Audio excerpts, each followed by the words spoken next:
Olá, futuro advogado! Seja muito bem-vindo à família Segunda Fase Sem Medo. Aqui você encontra dicas valiosas para arrasar na prova prática profissional em direito do trabalho. E hoje eu quero trazer para vocês algumas informações importantes sobre o contrato de trabalho. Como você sabe, o contrato de trabalho é um tópico crucial e o alicerce para todo o seu estudo. Eu estou aqui para guiá-lo nessa jornada. Sou Yara, advogada especialista em Direito e Processo do Trabalho, e estou aqui para compartilhar meu conhecimento com você. O que é o contrato de trabalho? O contrato de trabalho é o pilar do relacionamento entre o empregado e o empregador em nosso sistema legal. É um instrumento jurídico que estabelece os termos, condições e as condições de emprego, delineando direitos e responsabilidades de ambas as partes. Assim, hoje exploraremos em profundidade o que é um contrato de trabalho, as partes envolvidas e seu funcionamento com base na CLT e na doutrina jurídica. O contrato de trabalho, conforme definido pela CLT, é um acordo de vontades, manifestado de forma expressa, verbal ou por escrito, ou de forma tácita, por meio do qual uma pessoa física, empregado, se compromete a prestar pessoalmente e de forma subordinada serviços contínuos a uma outra pessoa física ou uma pessoa jurídica ou um ente sem personalidade jurídica, o empregador, mediante remuneração. Vamos fazer uma análise detalhada para compreender sua estrutura, conhecida como morfologia. O contrato de trabalho é composto por diversos elementos essenciais, naturais e acidentais. Os elementos essenciais do contrato de trabalho são absolutamente cruciais para sua formação e validade. De acordo com a doutrina trabalhista, o contrato de trabalho é um acordo de vontades entre duas partes, sendo bilateral, ou seja, envolvendo obrigações mútuas. Além disso, é um contrato oneroso, ou seja, implica uma troca financeira, e comutativo, o que significa que as partes têm expectativa de prestação equilibrada. Ou seja, podemos resumir esse conceito como um acordo mútuo e justo. É o que acontece quando o empregado e o empregador concordam em uma relação de trabalho onde ambos têm direito e deveres definidos. Já a CLT estabelece requisitos essenciais para o contrato de trabalho que devem ser atendidos. Para que um contrato seja considerado de trabalho, ele precisa ser não eventual, ou seja, envolve um trabalho contínuo ao longo do tempo.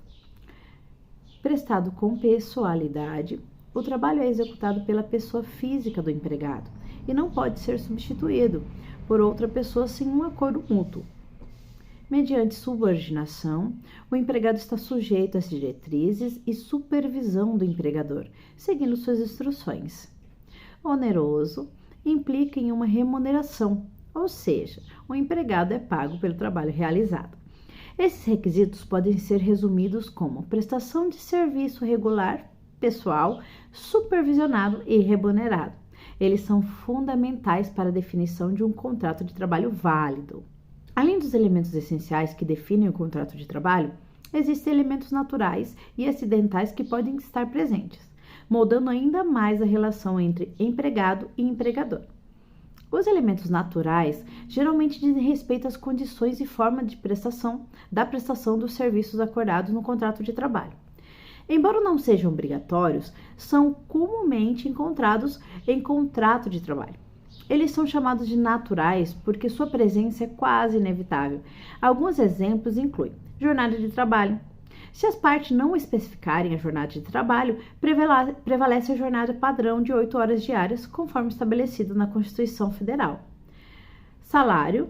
Na ausência de acordo sobre o salário, prevalece salário supletivo, que é equiparado ao salário de um trabalhador que exerça a mesma função. Ou, na falta desse parâmetro, o salário mínimo vigente. Função do trabalhador.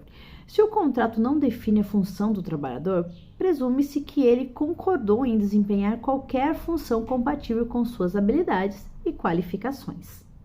Esses elementos naturais são comuns e frequentemente implícitos no contrato de trabalho, garantindo uma base mínima de regulamentação. Ao contrário dos elementos naturais, os elementos acidentais são excepcionais e ocorrem de forma episódica. Eles incluem o termo e a condição. A principal diferença entre os dois reside na certeza ou incerteza do evento que afetará o início ou término do contrato de trabalho. O termo é um acontecimento futuro e certo que determina o início ou término da relação contratual. Por exemplo, um contrato que entra em vigor em uma data específica ou que termina após um período definido é um contrato com termo. A condição, por outro lado, é um acontecimento futuro e incerto que determina o início ou término da eficácia do contrato de trabalho. Em outras palavras, é uma contingência que afeta o contrato de trabalho, como uma condição suspensiva que depende de um evento futuro e incerto. Em suma, os elementos naturais e acidentais do contrato de trabalho acrescentam camadas adicionais à relação entre o empregado e o empregador, garantindo que o contrato seja adaptável à circunstância específica. É importante compreender esses elementos para uma interpretação precisa do contrato de trabalho.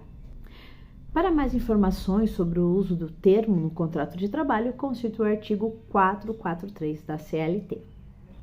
Os contratos de trabalho podem ser classificados de várias maneiras, com base em diferentes critérios. Alguns dos tipos mais comuns de contrato de trabalho incluem o contrato por tempo determinado.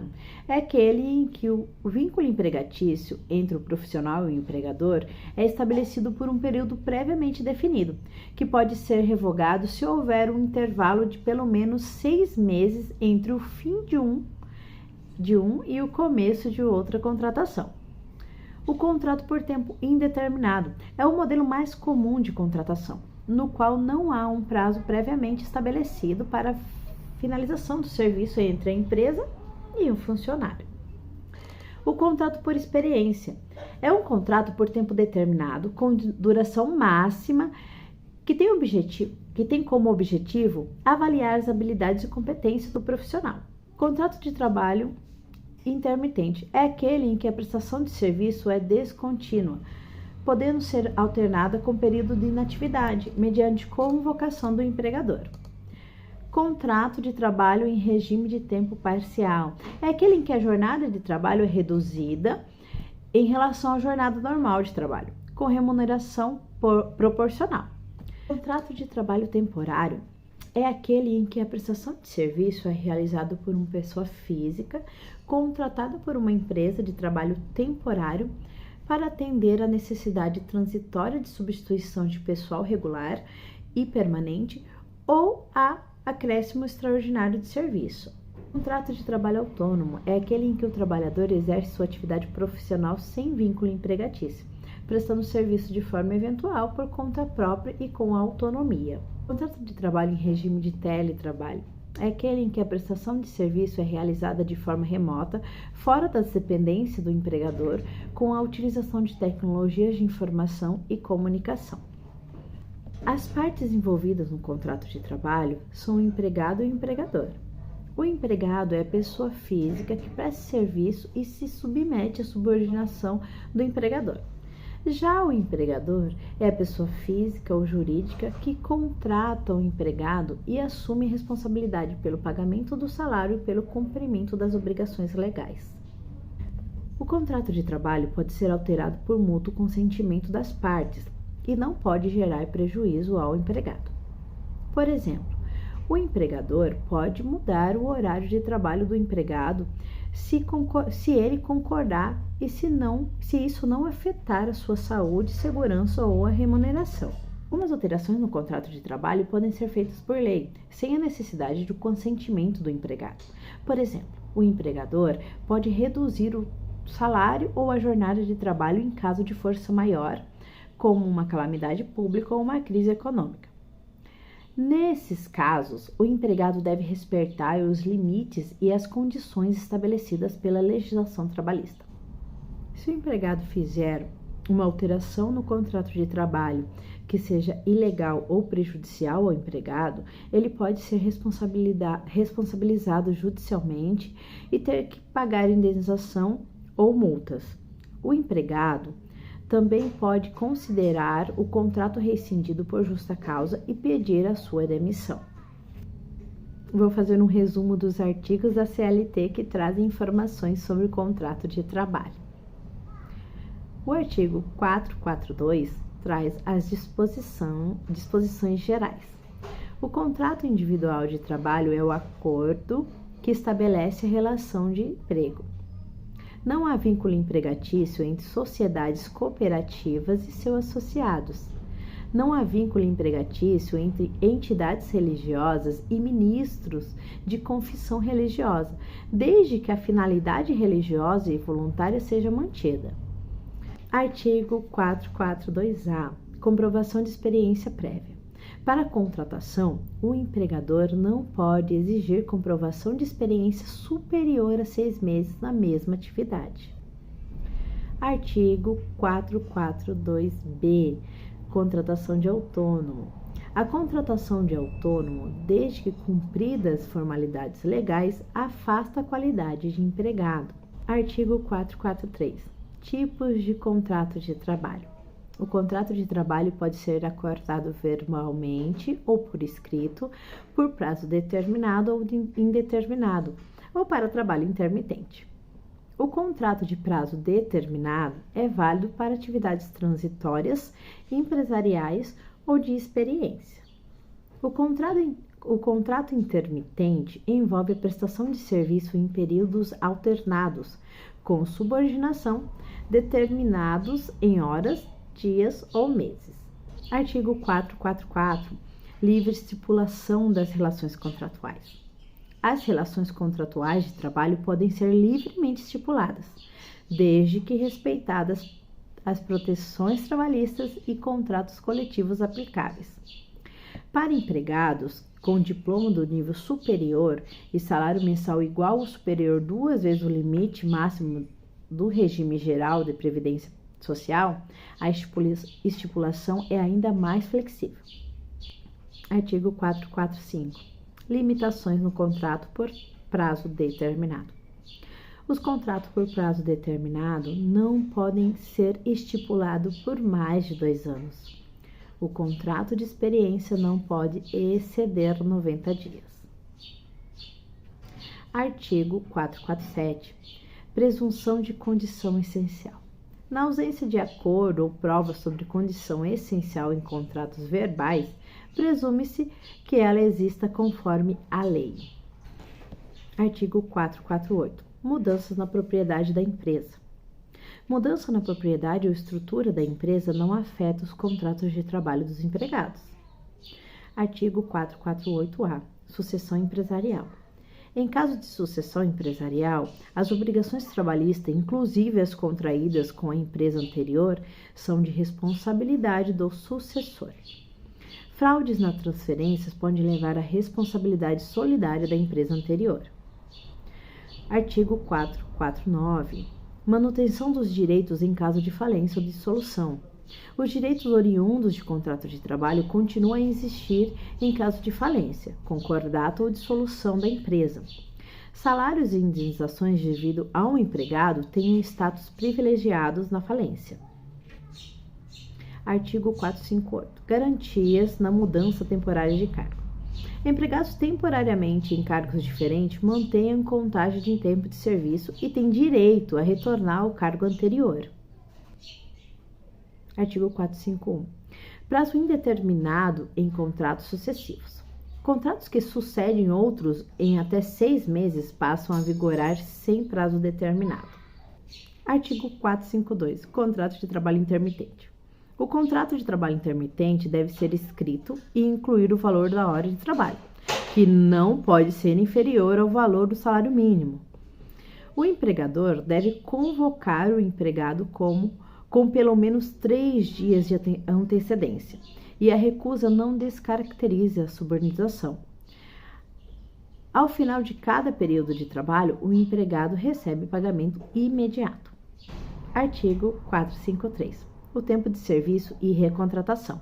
O tempo de serviço anterior em uma empresa é contado quando o empregado é readmitido, a menos que ele tenha sido demitido por falta grave, recebido a indenização ou aposentado. Artigo 454. Invenções do empregado. Invenções do empregado, resultante da contribuição pessoal e recurso fornecido pelo empregador, são de propriedade comum. a menos que o contrato de trabalho preveja pesquisa científica. Artigo 455. Responsabilidade nos contratos de subempreitada. Subempreiteiros são responsáveis pela obrigação derivada nos contratos de trabalho que celebram. Empregados têm o direito de reclamar contra o empreiteiro principal por falta de pagamento do subempreiteiro. Artigo 456. Prova do contrato individual de trabalho. A prova do contrato de trabalho pode ser feita por meio de anotações na carteira de trabalho ou por instrumento escrito. Na falta de prova, assume-se que o empregado concordou com os serviços compatíveis com sua condição pessoal. Artigo 456-A. Padrão de vestimenta no ambiente de trabalho. O empregador pode definir o padrão de vestimenta no ambiente de trabalho. Os uniformes podem incluir logomarca da empresa e de parceiros. A higienização do uniforme é de responsabilidade do trabalhador, a menos que seja necessário procedimentos diferentes. Agora que você tem uma visão sólida do contrato de trabalho, quero incentivá-lo a continuar estudando e aprofundando seus conhecimentos. Lembre-se que a prática é fundamental. Inscreva-se no canal Segunda Fase Sem Medo para não perder nenhuma aula e compartilhe esse vídeo com outros colegas que também estão se preparando para o exame. Juntos podemos vencer a segunda fase da OAB. Obrigada por assistir nossa primeira aula. Espero que tenham gostado e que tenham encontrado o conteúdo esclarecedor. Fique à vontade para deixar os comentários e pergunta, e estarei feliz em respondê-los. Obrigada por assistir nossa primeira aula. Espero que tenham gostado e que tenham encontrado o conteúdo esclarecedor. Fique à vontade para deixar perguntas nos comentários, eu ficarei feliz em respondê-lo. Eu preparei um conteúdo programático para quem irá prestar o 39º exame da OAB. Se você tem interesse em obter esse arquivo, deixe seu e-mail aqui no comentário que eu mando para você, tá bom? Até a próxima aula, onde continuaremos nossa jornada para a segunda fase da OAB. Beijo, tchau, tchau.